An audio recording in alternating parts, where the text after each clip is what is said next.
a Pizzaverse historical documentary written by Bambi Palermo. Nicky Scarfo, the Mad King of Philadelphia. The city that feared its king. Philadelphia, city of brotherly love, city of saints, city of sinners. The kind of place where a man's word once meant more than his life, until one little man made sure both could be taken in the same sentence. In the decades after Prohibition, the Philly mob was something rare, organized, disciplined, quiet. The gentle Don, Angelo Bruno, kept the peace with soft words and full pockets. Then came Nicodemo Scarfo, 5'5", all fury, all fire, all ego. He didn't want to lead, he wanted to dominate. He didn't demand loyalty, he demanded fear. And for 10 bloody years he got it. Between the jazz clubs and the jails, the city turned red. Bruno's diplomacy gave way to executions. The commission in New York called him reckless. His men called him crazy. But to Philadelphia, he was the king nobody wanted and everybody feared.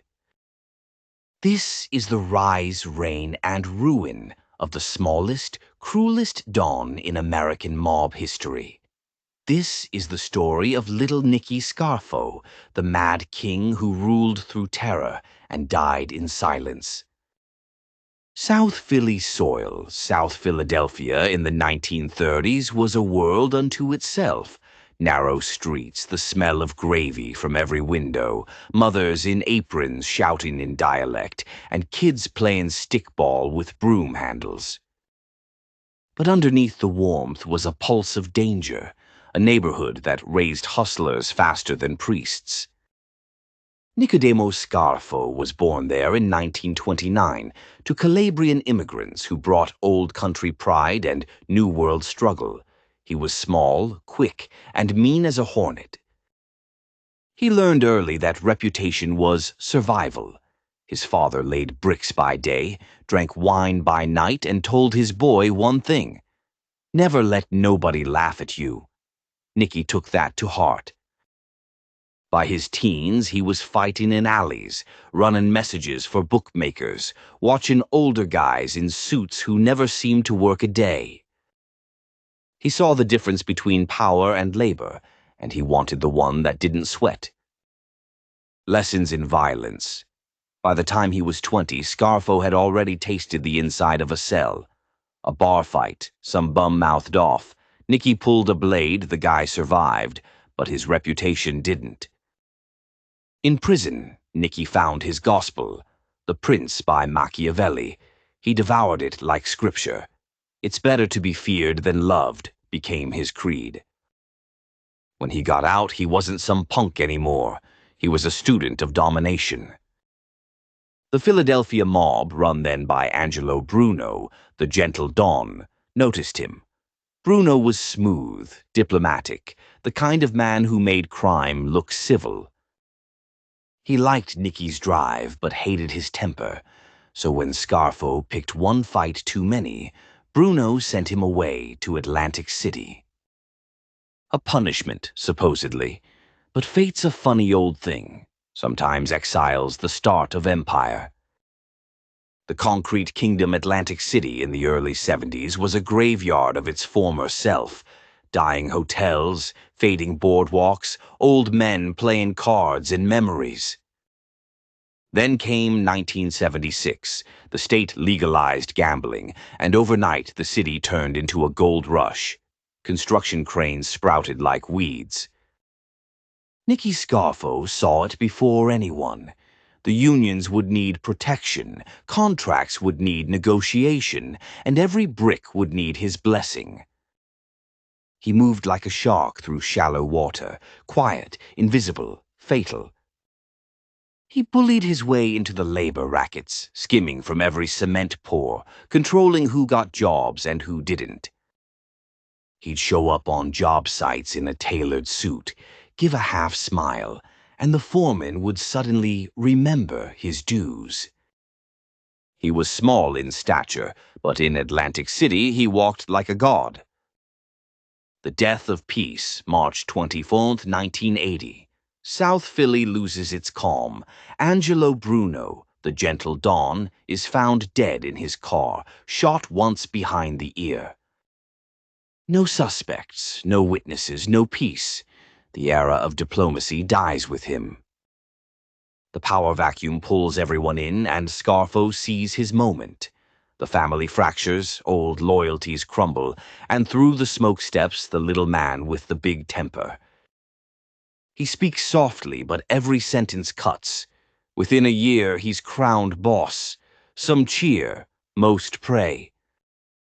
Under Scarfo, the tone changes.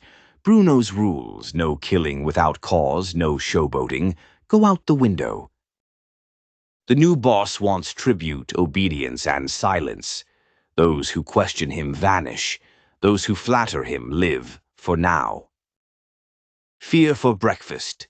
Scarfo rules by dread. He doesn't care about business, not really. He cares about being obeyed. He makes grown men sweat by saying nothing. He taxes every bookmaker, club, and loan shark in the city. Even funeral homes pay him a cut. But his real addiction is control.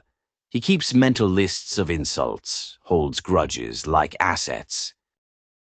He tells Leonetti, his nephew and underboss, "You let one guy slide, the next'll walk on your grave."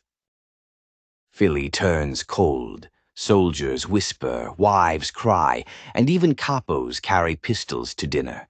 For the first time in mob history, nobody wants to be promoted. Every step closer to Nicky feels like another shovel of dirt on your coffin. The blood that paid the rent. Scarfo's paranoia starts swallowing the family whole. In 1984, his own daughter gets engaged to Salvatore Salvi Testa, a sharp young capo, respected, handsome, loyal. Everyone sees him as the next great leader. Nicky sees him as a threat. He orders Testa killed. The hit shocks the whole underworld. When even love ain't safe, the rules of the life start cracking. Testa's death marks the point of no return. Every man left alive learns that loyalty don't protect you, it just gives Scarfo your address. War in the streets. Harry Riccobene, an old Bruno loyalist, refuses to recognize Scarfo's rule. What follows is a war bombings, drive-bys, disappearances. South Philly becomes Baghdad in broad daylight. The feds start watching closely. Scarfo wins the war but loses the city. The cops, the press, the politicians, they all turn their eyes on him. What used to be invisible now bleeds on the front page. He thinks it's power, it's exposure. He don't know it yet, but the noose is already hanging. The fall begins 1986. The FBI launches Operation Scarfo, wiretaps, hidden mics, flipped soldiers. For the first time, his own voice betrays him. He's recorded bragging, threatening, and preaching fear like a religion. In 1987, the indictments drop racketeering, murder, extortion, all wrapped in a bow. Nicky sits in court, smirking. Sure, they'll never break him. But the jury don't need a day. They got the tapes. Guilty on all counts. 55 years. He walks out of the courtroom in chains, still telling reporters, "I run Philly." But even he knows the kingdom's gone. The prison kingdom. In federal lockup, Scarfo tries to rebuild the empire. He bribes guards, bullies inmates, controls commissary trades like street rackets. But it ain't the same. Out there, his soldiers flip or die. Inside, his health declines and his mind calcifies. Philip Crazy Phil Leonetti flips next, spilling every secret the Bureau ever wanted. His testimony seals Nicky's fate and rewrites Philly's mob history. Leonetti says, "He was like a father to me, but he'd have killed me too." That's Scarfo's true legacy, a family that feared him more than the cops ever did. Death of a tyrant. The years drag. The casinos keep gleaming. The city keeps breathing. The man who once controlled it all wastes away behind federal walls. No friends, no allies, no empire, just the echo of his own rage. January 13, 2017. Nicodemo Scarfo dies in prison, 87 years old. No funeral procession, no brass cars, no fear. The last man to call him boss was the one who zipped the body bag. Philadelphia moves on. The mob survives, but the age of terror ends with him. What Scarfo built through violence collapsed under its own weight.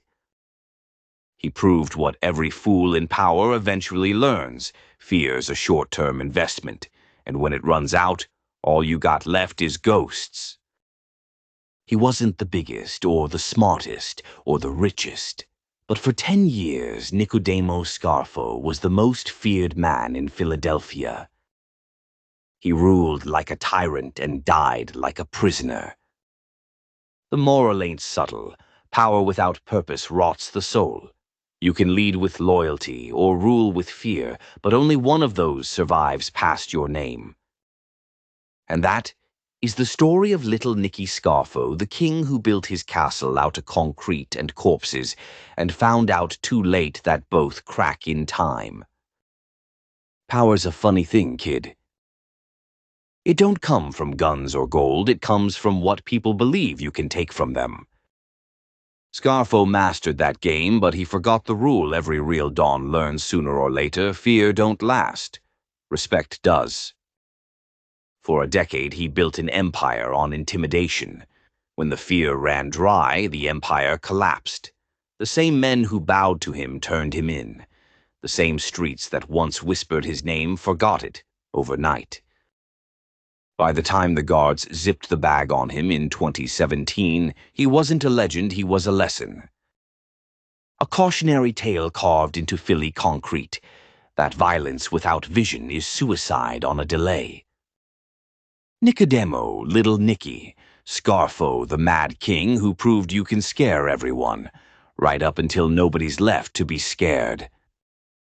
This has been a Pizzaverse historical documentary written by Bambi Palermo and produced by Vincent DiPrio, the voice of the streets and the smoke between the truths. Subscribe to Pizzaverse Studios on YouTube for more true crime deep dives, psychological dissections, and stories that dig beneath the myths and the marble.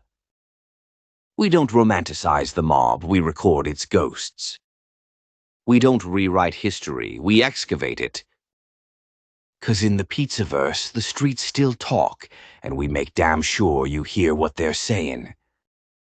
Thanks for watching.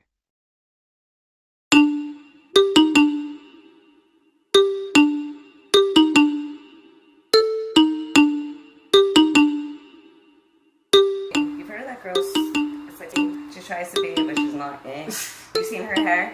I seen her hair. Wig. Look, just like how I'm dressed right now. Girl, you look exactly like her. Over here. You can be her. Look, you can be her. Look at me, I look like her. Just say a random words. You got it. I could never. I can never.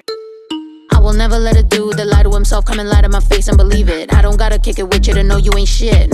Trust me, I seen it. I done got up in my bag and ain't getting out till I break and I bust out the seams. Got a little something about me. I got a team and I got me a family to feed. And I really got a bone to pick with anybody that be trying to be my competition. Start with closing your legs, then close your fist. And it just self in the face. I don't even know you hoes exist. You should focus on bread. That's what you're supposed to get. But you focus on me, so you broke as shit. All them thirst trap pics, you still broke as shit. Goddamn, could never be you, huh? Could never be you. Could never be me. No, it can never be you. Never be me, huh? It could never be you. Could never be me, huh? It could never be you. Why do you bitches love saying could never be me, but it really could never be you? You be so happy to brag that, but in fact that seems like terrible news. And apparently you really arrogant too. I'd be scared to share it, that's embarrassing you. You could never be this rich, real ass bitch, pretty as a bitch get, and I never met you. But judging by the way you spending your time, it's 11 p.m. and you hating online. And I looked at your page, what did I find? You posted your man, he doesn't reply. Cause you have the memes that the hoes only post whenever they go through it with someone they love. Same time, you be posting your saddies, the same time you be posting the club. Can never be you. Could never be you. Could never be you, huh? It could never be you. It could never be you, huh? It could never be you. Bitch, it could never be you, huh? It could never be you. I'm well aware that real bitches outnumbered, cause all you little clones exist. Real bitch, I can't help but wonder, why there no common sense? Cause we look similar but opposite. I don't take the time to be talking shit. I am way too busy for commenting anything that's not dope or positive. How you hate on women but dog dudes dick when the dudes you hard I do not give shits about you, your love, or your dollars spent. He want him a baddie on some model shit, cause he also got esteem problems and all the validation you offer him. Don't mean shit to him, you little box shaped bitch, but you hating on me, that does not make sense. And you trying to be a bad bitch, but you ain't getting that a bad bitch start by being a real bitch. Real bitches ain't hating on bitches that make chips. You buy all the right things, still come off basic. It's the same type of girl that say it's not it, sis, when really it is it. It's just that you isn't, you lacking the vision. We look at shit different, cause you follow transcend, I literally transcend. But shit, it can never be you, could never be you. Could never be me. No, it can never be you. Never be me, It can never be you. Could never be me, It can never be you.